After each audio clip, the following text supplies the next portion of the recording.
ਸਤਿ ਸ੍ਰੀ ਅਕਾਲ। News 18 Punjab Haryana Himachal ਦੇਖ ਰਹੇ ਹੋ ਤੁਸੀਂ। ਗੌਰਵ ਸ਼ੁਕਲਾ ਮੈਂ ਹਾਂ ਤੁਹਾਡੇ ਨਾਲ ਤੇ ਇਸ ਬੁਲੇਟਿਨ ਦਾ ਆਗਾਜ਼ ਕਰਨ ਜਾ ਰਹੇ ਹਾਂ। ਵੱਡੀ ਖਬਰ ਇਸ ਸਮੇਂ ਉਸ ਦਾ ਰੁਖ ਕਰਾਂਗੇ। ਪੰਜਾਬ ਦੇ ਵਿੱਚ ਲਾਕਡਾਊਨ ਦੇ ਸੰਬੰਧੀ ਵੱਡੀ ਖਬਰ ਹੈ। ਲਾਕਡਾਊਨ ਦੇ ਵਿੱਚ ਸਿਰਫ ਆਵਾਜਾਈ ਦੇ ਉੱਤੇ ਰੋਕ ਰਹੇਗੀ। ਅਪਡੇਟ ਕਰ ਦਿੱਤਾ ਗਿਆ ਸਰਕਾਰ ਦੇ ਵੱਲੋਂ। ਸਰਕਾਰ ਦੇ ਪਹਿਲੇ ਬਿਆਨ ਤੋਂ ਬਾਅਦ ਹੁਣ ਦੂਜਾ ਬਿਆਨ ਵੀ ਸਾਹਮਣੇ ਆ ਗਿਆ ਹੈ। ਸ਼ਨੀਵਾਰ ਐਤਵਾਰ ਨੂੰ ਪੰਜਾਬ ਦੇ ਵਿੱਚ ਲਾਕਡਾਊਨ ਰਹੇਗਾ। ਸਰਕਾਰ ਕਹਿ ਰਹੀ ਹੈ ਦੁਕਾਨਾਂ ਵੀਕਐਂਡ ਲਾਕਡਾਊਨ ਦੇ ਵਿੱਚ ਸਿਰਫ ਆਵਾਜਾਈ ਦੇ ਉੱਤੇ ਰੋਕ ਰਹੇਗੀ। ਸੀਐਮ ਦਫ਼ਤਰ ਨੇ ਨਿਊਜ਼ 18 ਨੂੰ ਹੁਣ ਜਾਣਕਾਰੀ ਦਿੱਤੀ ਹੈ। ਮੁੱਖ ਮੰਤਰੀ ਦਫ਼ਤਰ ਦੇ ਵੱਲੋਂ ਨਿਊਜ਼ 18 ਨੂੰ ਜਾਣਕਾਰੀ ਜੋ ਦਿੱਤੀ ਗਈ ਹੈ ਉਸ ਦੇ ਵਿੱਚ ਵੀਕਐਂਡ ਦੇ ਉੱਤੇ ਪੰਜਾਬ ਦੇ ਵਿੱਚ ਆਵਾਜਾਈ ਦੇ ਉੱਤੇ ਬ੍ਰੇਕ ਰਹੇਗੀ। ਸਾਰੀਆਂ ਚੀਜ਼ਾਂ ਦੀਆਂ ਦੁਕਾਨਾਂ ਖੁੱਲਣਗੀਆਂ, ਦੁਕਾਨਾਂ ਰੈਸਟੋਰੈਂਟ ਖੁੱਲੇ ਰਹਿਣਗੇ, ਪਰ ਭੀੜ ਇਕੱਠੀ ਨਹੀਂ ਹੋ ਸਕੇਗੀ।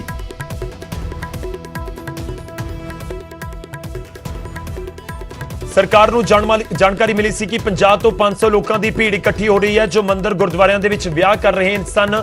ਉਹਨਾਂ ਦੇ ਉੱਤੇ ਵੀ ਸਰਕਾਰ ਨੇ ਰੋਕ ਲਗਾਈ ਹੈ। ਵੱਡੀ ਖਬਰ ਇਸ ਸਮੇਂ ਹੋਰ ਫਿਲਟਰ ਹੁੰਦੀ ਹੋਈ, ਜਿਵੇਂ ਮੈਂ ਪਹਿਲਾਂ ਕਿਹਾ ਸੀ ਕਿ ਸਰਕਾਰ ਦਾ ਜੋ ਸਾਡੇ ਕੋਲ ਪ੍ਰੈਸ ਰਿਲੀਜ਼ ਪਹੁੰਚਦਾ ਹੈ ਉਹਦੇ ਵਿੱਚ ਬਹੁਤ ਸਾਰੀਆਂ ਚੀਜ਼ਾਂ ਦਾ ਜ਼ਿਕਰ ਨਹੀਂ ਹੁੰਦਾ। ਇਸ ਕਰਕੇ ਹੁਣ ਹੋਰ ਕਲੀਅਰ ਸਰਕਾਰ ਦੇ ਵੱਲੋਂ ਨਿਊਜ਼ 18 ਦੇ ਨਾਲ ਖਾਸ ਗੱਲਬਾਤ ਦੇ ਵਿੱਚ ਕੀਤਾ ਗਿਆ ਹੈ। ਕੀ ਕੁਝ ਜਾਣਕਾਰੀ ਇਸ ਸਮੇਂ ਤੁਹਾਨੂੰ ਦੱਸ ਰਹੇ ਹਾਂ। ਸਿੱਧਾ ਰੁਕ ਕਰਾਂਗੇ ਪੰਕਜ ਕਪਾਹੀ ਦਾ, ਮੇਰੇ ਸਹਿਯੋਗੀ ਇਸ ਸਮੇਂ ਸਾਡੇ ਨਾਲ ਜੁੜ ਰਹੇ ਨੇ। ਪੰਕਜ, ਕੀ ਕੁਝ ਅਪਡੇਟ ਸਰਕਾਰ ਨੇ ਕੀਤਾ ਹੈ ਹੁਣ? ਗੌਰਵ, ਇਸ ਵੇਲੇ ਪੰਜਾਬ ਮੁੱਖ ਮੰਤਰੀ ਦਫ਼ਤਰ ਸਾਡੀ ਗੱਲਬਾਤ ਹੋਈ ਔਰ ਉਹਨਾਂ ਨੇ ਸਾਫ਼ ਕਿਹਾ ਹੈ ਕਿ ਪਹਿਲਾਂ ਦੇ ਤਰ੍ਹਾਂ ਚੀਜ਼ਾਂ ਜਿਹੜੀਆਂ ਨੇ ਉਹ ਖੁੱਲੀਆਂ ਰਹਿਣਗੀਆਂ, ਲੇਕਿਨ ਵੀਕਐਂਡ ਵਾਲੇ ਦਿਨ ਜਦੋਂ ਛੁੱਟੀ ਹੁੰਦੀ ਹੈ, ਯਾਨੀ ਕਿ ਸ਼ਨੀਵਾਰ ਵਾਲੇ ਦਿਨ, ਐਤਵਾਰ ਵਾਲੇ ਦਿਨ ਜਾਂ ਫਿਰ ਸਰਕਾਰੀ ਛੁੱਟੀ ਹੁੰਦੀ ਹੈ, ਪੰਜਾਬ ਸਰਕਾਰ ਨੂੰ ਇਹ ਫੀਡਬੈਕ ਆਈ, ਰਿਵਿਊ ਬੈਠਕ ਦੇ ਵਿੱਚ ਫੀਡਬੈਕ ਆਈ ਕਿ ਇਕੱਠ ਹੋ ਰਿਹਾ ਹੈ, ਸ਼ੋਪਿੰਗ ਮਾਲ ਦੇ ਵਿੱਚ ਇਕੱਠ ਹੋ ਰਿਹਾ ਹੈ ਜਾਂ ਧਾਰਮਿਕ ਥਾਵਾਂ ਤੇ ਇਕੱਠ ਹੋ ਰਿਹਾ ਹੈ, ਭੀੜ ਬਹੁਤ ਜ਼ਿਆਦਾ ਵੱਧ ਰਹੀ ਹੈ, ਬਾਜ਼ਾਰਾਂ 'ਚ ਭੀੜ ਬਹੁਤ ਜ਼ਿਆਦਾ ਵੱਧ ਰਹੀ ਹੈ ਔਰ ਕਈ ਥਾਵਾਂ ਤੋਂ ਅਜਿਹੀ ਰਿਪੋਰਟ ਆਈ ਕਿ 200 ਤੋਂ 500 ਧਾਰਮਿਕ ਥਾਵਾਂ ਤੇ ਜਾ ਕੇ ਜਿਹੜੇ ਨੇ ਉਹ ਵਿਆਹ ਲੋਕ ਕਰਵਾ ਰਹੇ ਨੇ। ਔਰ ਇਸੇ ਵਜ੍ਹਾ ਕਰਕੇ ਪੰਜਾਬ ਸਰਕਾਰ ਨੇ ਜੋ ਲੋਕਡਾਊਨ ਦਾ ਫੈਸਲਾ ਲਿਆ, ਕਿਉਂਕਿ ਪਹਿਲਾਂ ਜੋ ਪ੍ਰੈਸ ਰਿਲੀਜ਼ ਆਇਆ ਸੀਗਾ ਉਸ ਵਿੱਚ ਇਹ ਕਿਹਾ ਗਿਆ ਸੀਗਾ ਕਿ ਸ਼ਨੀਵਾਰ ਐਤਵਾਰ ਵਾਲੇ ਦਿਨ ਲੋਕਡਾਊਨ ਲੱਗਿਆ, ਇਸ ਕਰਕੇ ਲੱਗ ਰਿਹਾ ਸੀਗਾ ਕਿ ਮੁਕੰਮਲ ਤੌਰ ਤੇ ਲੋਕਡਾਊਨ ਜਿਹੜਾ ਵਾ ਉਹ ਪੰਜਾਬ ਦੇ ਵਿੱਚ ਇੱਕ ਵਾਰ ਫਿਰ ਤੋਂ ਲੱਗ ਗਿਆ। ਲੇਕਿਨ ਜਦੋਂ ਨਿਊਜ਼ 18 ਨੇ ਪੰਜਾਬ ਮੁੱਖ ਮੰਤਰੀ ਦਫ਼ਤਰ ਨਾਲ ਗੱਲਬਾਤ ਕੀਤੀ, ਉਹਨਾਂ ਤੋਂ ਇਹ ਸਥਿਤੀ ਕਲੀਅਰ ਪੁੱਛੀ ਕਿ ਕਿਹੜੀਆਂ ਚੀਜ਼ਾਂ ਬੰਦ ਰਹਿਣਗੀਆਂ, ਕਿਹੜੀਆਂ ਚੀਜ਼ਾਂ ਖੁੱਲਣਗੀਆਂ, ਇਸ ਦੀ ਤਸਵੀਰ ਜਿਹੜੀ ਹੈ ਉਹ ਸਾਫ਼ ਕੀਤੀ ਜਾਵੇ, ਤਾਂ ਮੁੱਖ ਮੰਤਰੀ ਦਫ਼ਤਰ ਨੇ ਨਿਊਜ਼ 18 ਨੂੰ ਜਾਣਕਾਰੀ ਦਿੱਤੀ ਹੈ ਕਿ ਖਾਸ ਤੌਰ ਤੇ ਭੀੜ ਕਿਸੇ ਵੀ ਤਰੀਕੇ ਦੇ ਨਾਲ ਇਕੱਠੀ ਨਾ ਹੋਵੇ, ਇਸ ਤਰੀਕੇ ਦੀ ਆਵਾਜਾਈ ਨਾ ਬਣੇ ਕਿ ਲੋਕ ਜਿਹੜੇ ਟੋਲੀਆਂ ਬਣਾ ਕੇ 50 ਤੋਂ 100 ਲੋਕ ਜਾਂ 20 50 ਲੋਕ ਜਿਹੜੇ ਨੇ ਉਹ ਇੱਕ ਥਾਂ ਤੋਂ ਦੂਜੀ ਥਾਂ ਤੇ ਇਕੱਠੇ ਹੋ ਕੇ ਜਾਣ।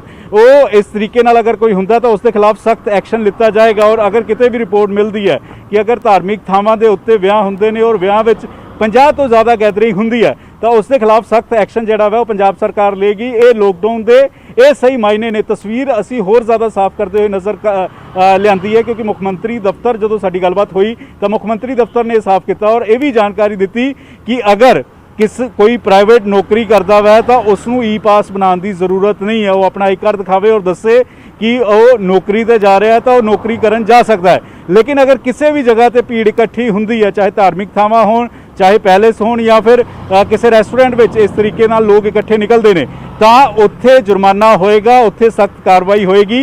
ਇਹ ਨਵੀਆਂ ਹਿਦਾਇਤਾਂ ਜਿਹੜੀਆਂ ਨੇ ਪੰਜਾਬ ਸਰਕਾਰ ਨੇ ਜਾਰੀ ਕੀਤੀਆਂ ਨੇ। ਗੌਰਵ, ਠੀਕ ਹੈ, ਮੈਂ ਇੱਕ ਵਾਰੀ ਫਿਰ ਤੋਂ ਕਲੀਅਰ ਕਰਾਂ ਆਪਣੇ ਦਰਸ਼ਕਾਂ ਨੂੰ। ਇਸ ਸਮੇਂ ਵੱਡੀ ਜਾਣਕਾਰੀ ਅਪਡੇਟ ਇਸ ਪੂਰੇ ਮਾਮਲੇ ਦੇ ਵਿੱਚ ਹੋ ਰਿਹਾ, ਕਿਉਂਕਿ ਹੁਣ ਤੱਕ ਜੋ ਜ਼ਿਕਰ ਕੀਤਾ ਜਾ ਰਿਹਾ ਸੀ, ਜੋ ਪ੍ਰੈਸ ਰਿਲੀਜ਼ ਸਾਡੇ ਕੋਲ ਪਹੁੰਚੀ ਸੀ ਉਸ ਦੇ ਮੁਤਾਬਕ ਇਹੀ ਲੱਗ ਰਿਹਾ ਸੀ ਕਿ ਇਹੀ ਜਾਣਕਾਰੀ ਮਿਲ ਰਹੀ ਸੀ ਕਿ ਦੁਕਾਨਾਂ ਮੁਕੰਮਲ ਤੌਰ ਤੇ ਬੰਦ ਰਹਿਣਗੀਆਂ, ਲਾਕਡਾਊਨ ਪੂਰਾ ਮੁਕੰਮਲ ਤੌਰ ਤੇ ਰਹੇਗਾ। ਪਰ ਹੁਣ ਸਰਕਾਰ ਨੇ ਸਾਫ਼ ਕੀਤਾ ਕਿ ਅਸੀਂ ਸਿਰਫ ਆਵਾਜਾਈ ਦੇ ਉੱਤੇ ਬ੍ਰੇਕ ਲਗਾਉਣ ਜਾ ਰਹੇ ਹਾਂ। ਆਵਾਜਾਈ ਸਿਰਫ ਉਹੀ ਲੋਕ ਕਰ ਸਕਣਗੇ ਜਿਨ੍ਹਾਂ ਦੇ ਕੋਲ ਈ ਪਾਸ ਹੋਵੇਗਾ। ਸੀਐਮ ਦਫ਼ਤਰ ਨੇ ਨਿਊਜ਼ 18 ਨੂੰ ਇਹ ਜਾਣਕਾਰੀ ਦਿੱਤੀ ਹੈ। ਅਸੀਂ ਗੱਲਬਾਤ ਕੀਤੀ, ਉਸ ਤੋਂ ਬਾਅਦ ਇਹ ਚੀਜ਼ਾਂ ਕਲੀਅਰ ਕੀਤੀਆਂ ਗਈਆਂ ਨੇ ਤੇ ਇਹ ਵੀ ਤੁਹਾਨੂੰ ਕਲੀਅਰ ਕਰ ਦਈਏ ਕਿ ਦੁਕਾਨਾਂ ਖੁੱਲੀਆਂ ਰਹਿਣਗੀਆਂ। ਹੁਣ ਸਾਡੇ ਕੋਲ ਅਪਡੇਟ ਸੀਐਮ ਦਫ਼ਤਰ ਦੇ ਵੱਲੋਂ ਆਇਆ ਹੈ ਕਿ ਦੁਕਾਨਾਂ ਖੋਲਣ ਨੂੰ ਇਜਾਜ਼ਤ ਦਿੱਤੀ ਗਈ ਹੈ ਪਰ ਭੀੜ ਨਹੀਂ ਹੋ ਸਕੇਗੀ। ਤੇ ਦੂਜੇ ਪਾਸੇ ਇਹ ਵੀ ਕਲੀਅਰ ਕੀਤਾ ਗਿਆ ਕਿ ਜਿਹੜੇ ਰੈਸਟੋਰੈਂਟ ਨੇ, ਹੋਟਲ ਨੇ, ਉਹ ਵੀ ਖੁੱਲੇ ਰਹਿਣਗੇ ਵੀਕਐਂਡ ਦੇ ਉੱਤੇ। ਉਹਨਾਂ ਨੂੰ ਲੈ ਕੇ ਵੀ ਸਾਫ਼ ਕੀਤਾ ਗਿਆ ਕਿ ਭੀੜ ਜੇਕਰ ਹੁੰਦੀ ਹੈ ਤਾਂ ਕਾਰਵਾਈ ਹੋਏਗੀ, ਅਦਰਵਾਈਜ਼ ਕੋਈ ਦਿੱਕਤ ਨਹੀਂ। ਤੇ ਦੂਜੀ ਗੱਲ ਇਹ ਵੀ ਸਾਫ਼ ਕੀਤੀ ਗਈ ਹੈ ਕਿ ਜਿਹੜਾ ਆਵਾਜਾਈ ਹੈ, ਆਵਾਜਾਈ ਨਹੀਂ ਹੋ ਸਕੇਗੀ, ਆਵਾਜਾਈ ਦੇ ਉੱਤੇ ਬ੍ਰੇਕ ਲਗਾਈ ਗਈ ਹੈ। ਮੁੱਖ ਮੰਤਰੀ ਦੀ ਰਿਵਿਊ ਮੀਟਿੰਗ ਸੀ ਅੱਜ ਕੋਵਿਡ ਕਮੇਟੀ ਦੇ ਨਾਲ। ਉਸ ਮੀਟਿੰਗ ਦੀਆਂ ਤਸਵੀਰਾਂ ਵੀ ਤੁਹਾਨੂੰ ਦਿਖਾਉਂਦੇ ਆ ਤੇ ਨਾਲ ਉਸ ਤੋਂ ਬਾਅਦ ਜਿਹੜੇ ਨੁਮਾਇੰਦੇ ਨੇ ਉਹ ਕੀ ਕੁਝ ਕਹਿ ਰਹੇ ਨੇ ਉਹ ਵੀ ਤੁਹਾਨੂੰ ਸੁਣਵਾਉਂਦੇ ਆ।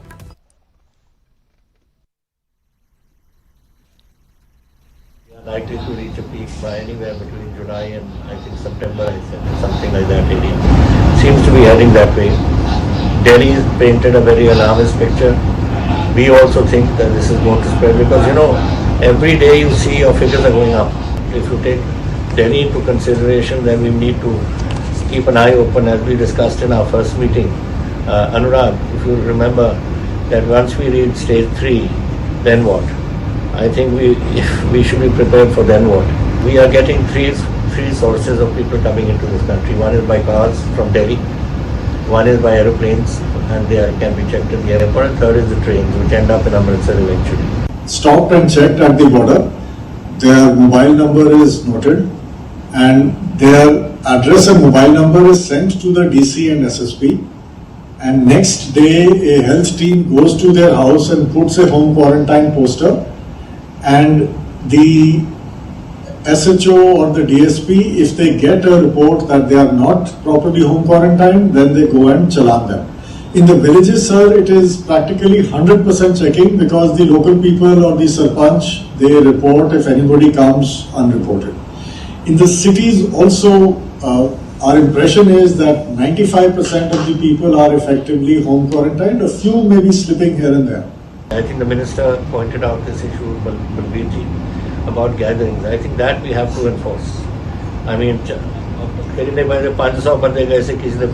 are not going to keep social distancing. They'll be sitting on next to each other. So this sort of thing has to be tied down to whatever numbers are in this lockdown business. Somewhere you're saying 50 allowed, somewhere 20 allowed. But whoever does this should be then penalized for this. I mean, you can't. I know it may be politically wrong, but I think we are looking after the health of our people, and it is happening. ਤਾਂ ਵੱਡੀ ਖਬਰ ਇਸ ਸਮੇਂ ਅਸੀਂ ਤੁਹਾਨੂੰ ਦੱਸ ਰਹੇ ਹਾਂ ਪੰਜਾਬ ਦੇ ਵਿੱਚ ਮੁੜ ਤੋਂ ਲਾਕਡਾਊਨ ਵੀਕਐਂਡ ਦੇ ਉੱਤੇ ਲਗਾਇਆ ਗਿਆ ਹੈ ਸ਼ਨੀਵਾਰ ਅਤੇ ਐਤਵਾਰ ਤੇ ਅਸੀਂ ਬਿਲਕੁਲ ਕਲੀਅਰ ਕਰ ਦਈਏ ਇੱਕ ਵਾਰ ਫਿਰ ਤੋਂ ਕਿ ਇਹ ਲਾਕਡਾਊਨ ਦਾ ਮਤਲਬ ਹੈ ਕਿ ਆਵਾਜਾਈ ਦੇ ਉੱਤੇ ਮੁਕੰਮਲ ਤੌਰ ਤੇ ਪਾਬੰਦੀ ਹੋਵੇਗੀ ਯਾਨੀ ਕਿ ਬਿਨਾਂ ਪਾਸ ਤੋਂ ਤੁਸੀਂ ਸ਼ਨੀਵਾਰ ਤੇ ਐਤਵਾਰ ਨੂੰ ਮੂਵਮੈਂਟ ਨਹੀਂ ਕਰ ਸਕੋਗੇ ਹਾਲਾਂਕਿ ਸਰਕਾਰ ਦੇ ਵੱਲੋਂ ਇਹ ਸਾਫ਼ ਕੀਤਾ ਗਿਆ ਹੈ ਸੀਐਮਓ ਦੇ ਵੱਲੋਂ ਨਿਊਜ਼ 18 ਨੂੰ ਜੋ ਜਾਣਕਾਰੀ ਇਸ ਸਮੇਂ ਦਿੱਤੀ ਗਈ ਹੈ ਕਿ ਲਾਕਡਾਊਨ ਦਾ ਜੋ ਮਤਲਬ ਹੈ ਉਹ ਇਹੀ ਹੈ ਕਿ ਦੁਕਾਨਾਂ ਖੁੱਲੀਆਂ ਰਹਿਣਗੀਆਂ ਹੋਟਲ ਰੈਸਟੋਰੈਂਟ ਖੁੱਲੇ ਰਹਿਣਗੇ ਉਹਨਾਂ ਦੇ ਉੱਤੇ ਕੋਈ ਰੋਕ ਨਹੀਂ ਹੈ ਪਰ ਉਹ ਭੀੜ ਇਕੱਠੀ ਨਹੀਂ ਕਰ ਸਕਦੇ ਪਰ ਟਰੈਵਲ ਦੇ ਉੱਤੇ ਪਾਬੰਦੀ ਹੋਏਗੀ ਇੱਕ ਵਾਰ ਫਿਰ ਤੋਂ ਪੰਕਜ ਕਪਾਹੀ ਦਾ ਰੁਖ ਕਰਾਂਗੇ ਪੰਕਜ ਥੋੜਾ ਹੋਰ ਅਸੀਂ ਕਲੀਅਰ ਕਰਨਾ ਚਾਹਾਂਗੇ ਕਿਉਂਕਿ ਕਿਤੇ ਨਾ ਕਿਤੇ ਸਮੇਂ ਕਨਫਿਊਜ਼ਨ ਦੀ ਸਥਿਤੀ ਦੇ ਵਿੱਚ ਵੀ ਲੋਕ ਹੋਣਗੇ ਕਿ ਆਖਿਰ ਇਹ ਫੈਸਲਾ ਹੈ ਕਿ ਲਾਕਡਾਊਨ ਦਾ ਸਮਝਣਾ ਚਾਹਾਂਗੇ ਕਿ ਲੋਕ ਆਪਣੇ ਸ਼ਹਿਰ ਦੇ ਵਿੱਚ ਮੂਵਮੈਂਟ ਕਰ ਸਕਦੇ ਨੇ ਉਸ ਤੋਂ ਬਾਹਰ ਨਹੀਂ ਜਾ ਸਕਦੇ ਜਾਂ ਆਪਣੇ ਜ਼ਿਲ੍ਹੇ 'ਚ ਮੂਵਮੈਂਟ ਕਰ ਸਕਦੇ ਨੇ ਉਸ ਤੋਂ ਨਹੀਂ ਬਾਹਰ ਜਾ ਸਕਦੇ ਕਿਉਂਕਿ ਬਹੁਤ ਸਾਰੇ ਲੋਕ ਕਿਤੇ ਦੂਰ ਜਾਣ ਦੇ ਲਈ ਆਪਣੀ ਕਾਰ ਦਾ ਸਕੂਟਰ ਦਾ ਇਸਤੇਮਾਲ ਕਰਦੇ ਨੇ ਕਿ ਚਾਹੇ ਮਾਰਕੀਟ ਜਾਣਾ ਹੋਵੇ ਕਿ ਉਹ ਜਾ ਸਕਣਗੇ ਨਹੀਂ ਜਾ ਸਕਣਗੇ ਲਾਕਡਾਊਨ ਵੀਕਐਂਡ ਦਾ ਮਤਲਬ ਹੁਣ ਸਰਕਾਰ ਨੇ ਦੱਸਿਆ ਕੀ ਹੈ गौरव जो मुख्यमंत्री दफ्तर ने न्यूज़ 18 ਨੂੰ जानकारी दी है कि अगर शनिवार एतवार वाले दिन या सरकारी छुट्टी वाले दिन घरों बाहर निकलना है तो उस शख्स उसनू ई पास बनाना पेगा और ये नहीं कि एक गड्डी दे विच 5 ਤੋਂ 6 लोग बैठ जाण 4 लोग बैठ जाण इस तरीके नाल सफ़र नहीं कर सकणगे अगर किसी शख्स ने एक जगह तो दूसरी जगह जाना है तो उसनू अपनी वजह दसनी होएगी कोवा ऐप पंजाब सरकार की कोवा ऐप है COVA अगर तुहाडे कोल स्मार्टफोन है तो तुसी एप्लीकेशन ये डाउनलोड कर सकते हो उत्थे जाके शनिवार एतवार वाले दिन अगर घरों बाहर पंजाब के लोगों ने निकलना है एक या 2 लोग ने निकलना और वजह दसनी होएगी कि कित्थों दी कित्थे तक जाना है और की करन जाना है उस तो बाद ही घर तो बाहर निकल सकणगे अगर 5 तो ज़्यादा लोग 10-15 लोग जिहड़े ने इकट्ठे होकर टोली बना के निकलते हैं सोशल डिस्टेंस का ख्याल नहीं रखता तो उस दे लई पंजाब सरकार ने 550 पुलिस मुलाजम लगाए ने जो इस बकायदा तौर पर इन्होंने लोगों को देखणगे उन्होंने खिलाफ सख्त एक्शन लैणगे मैं पहला भी ये जिक्र किया कि धार्मिक थावां ते इकट्ठ नज़र आया सीगा धार्मिक थावां ते विआह हुंदे होए नज़र आए पंजाब सरकार नूं रिपोर्ट पहुंची और इस दे नाल कई थावां ते शॉपिंग मॉल च भी भीड़ जिहड़ी है नज़र आई जो बिना वजह तो इकट्ठ कई अजिहियां थावां सीगियां जिथे नज़र आया इस करके क्योंकि सरकारी छुट्टी वाले दिन और शनिवार एतवार वाले दिन ਜਦੋਂ लोग घरे फ्री ਹੁੰਦੇ ਨੇ खास तौर ਤੇ ਜਿਹੜੇ ਨੌਕਰੀ ਪੇਸ਼ਾ ਨੇ ਉਹ ਜ਼ਿਆਦਾ ਬਾਹਰ ਨਿਕਲਦੇ ਨੇ ਔਰ ਉਹ ਇਸ ਗੱਲ ਨੂੰ ਨਹੀਂ ਸਮਝਦੇ ਕਿ ਕਰੋਨਾ ਵਾਇਰਸ पिछले दिनों नालों ज़्यादा खतरनाक हो रहा है और मुख्यमंत्री को ये भी फीडबैक आई है कि अगस्त तक ये करोना वायरस पंजाब च पीक ते जाएगा और इस वजह करके ਮੁੱਖ ਮੰਤਰੀ ਨੇ ਇਹਨਾਂ ਜੀ। ਚੀਜ਼ਾਂ ਤੇ ਥੋੜੀ ਜਿਹੀ ਜੀ। ਸਖਤੀ ਜਿਹੜੀ ਹੈ ਉਹ ਜ਼ਰੂਰ ਦਿਖਾਈ ਹੈ, ਲੇਕਿਨ ਇੱਕ ਗੱਲ ਸਾਫ਼ ਹੈ ਕਿ ਦੁਕਾਨਾਂ ਖੁੱਲੀਆਂ ਰਹਿਣਗੀਆਂ, ਰੈਸਟੋਰੈਂਟ ਖੁੱਲੇ ਰਹਿਣਗੇ, ਬਾਕੀ ਜਿਹੜਾ ਜਿਸ ਤਰੀਕੇ ਦੇ ਨਾਲ तमाम ਕੰਮ ਜਿਹੜੇ ਨੇ ਉਹ ਚੱਲਦੇ ਰਹਿਣਗੇ, ਲੇਕਿਨ ਲੋਕ ਜਿਹੜੇ ਨੇ ਉਹ ਸ਼ਨੀਵਾਰ ਐਤਵਾਰ ਵਾਲੇ ਦਿਨ ਠੀਕ ਘਰੋਂ ਹੈ। ਬਾਹਰ ਨਹੀਂ ਨਿਕਲ ਸਕਦੇ। ਗੌਰਵ, ਠੀਕ ਹੈ ਪੰਕਜ, ਤੁਸੀਂ ਸਾਡੇ ਨਾਲ ਬਣੇ ਰਹੋ, ਮੈਂ ਤੁਹਾਡੇ ਕੋਲ ਵਾਪਸ ਆਉਂਗਾ। ਇੱਕ ਛੋਟੇ ਜਿਹੇ ਬ੍ਰੇਕ ਲਈ ਅਸੀਂ ਇੱਥੇ ਰੁਕ ਰਹੇ ਹਾਂ।